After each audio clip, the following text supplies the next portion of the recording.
What is the dark web? The dark web is a section of the internet that does not appear in mainstream search engines such as Google, Bing, and Yahoo.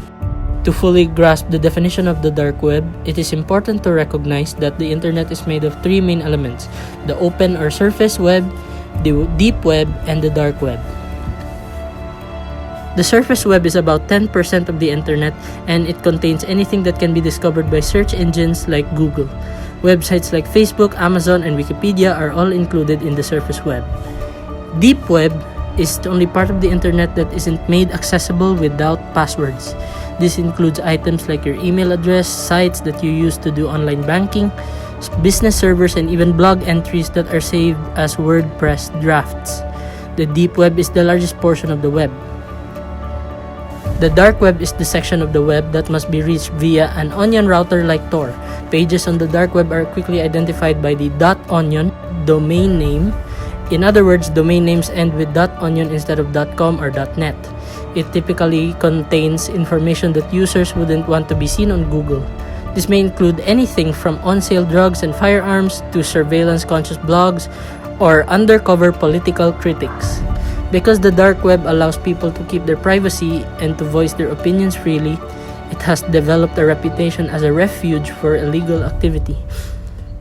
So what does this look like? The dark web is actually something that visually contrasts from the open web, wherein dark backgrounds are pretty common. It is similar to the internet back in the late 90s, wherein it's incredibly slow since you will be facing a lot of connection timeouts, 404 errors, and dead ends.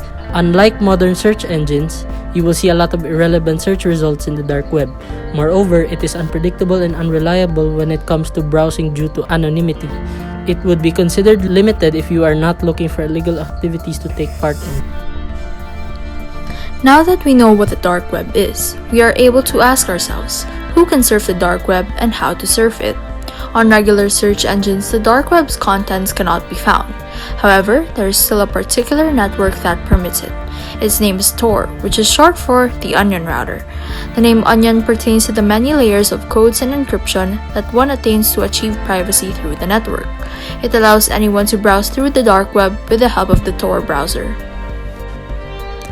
Through onion routing, the Tor browser uses a series of encryption algorithms and uses servers worldwide to direct traffic. This is done so that each user's IP address becomes anonymous, thus allowing the user to browse in private.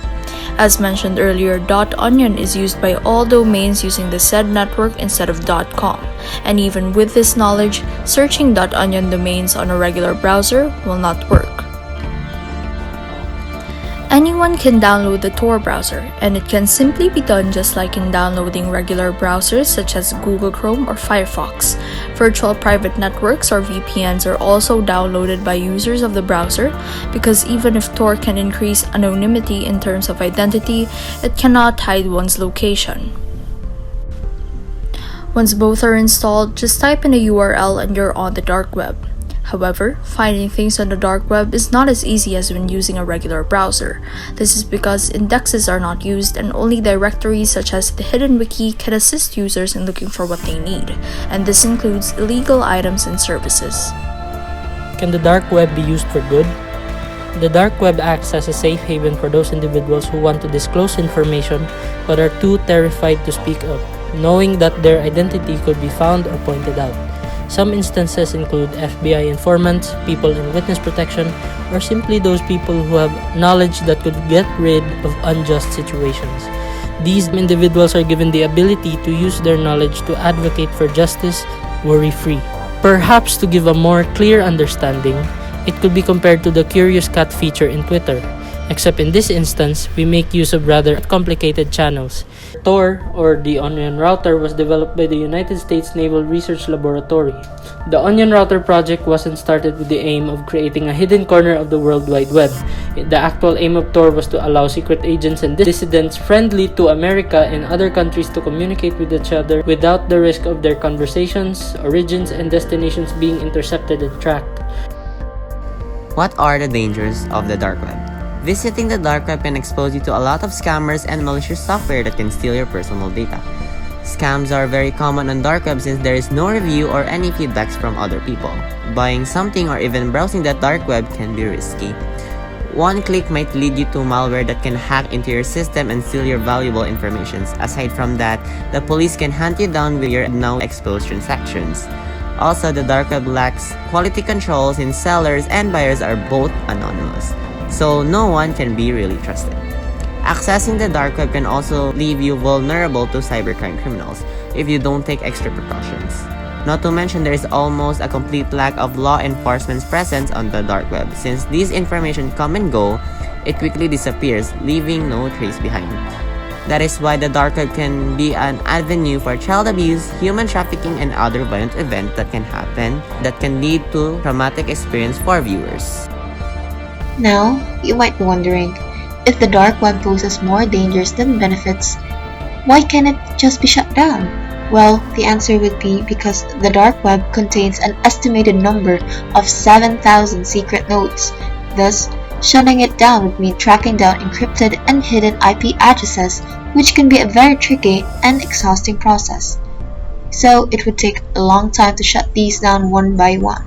The only thing we could do is to be vigilant and cautious when browsing the dark web if we wish to visit it. To sum it all up, depending on what we intend to do with it, the dark web may either be good or bad. We must recognize, however, that if we access the dark web, there are many dangers here, such as malicious malware, government surveillance, scams, and many more. Most importantly, we should be cautious when it comes to our personal information while exploring the dark web, since most of the time, such websites do not really fulfill social contracts that ensure security to users from any threats, and consequently making you susceptible to hacks and malware.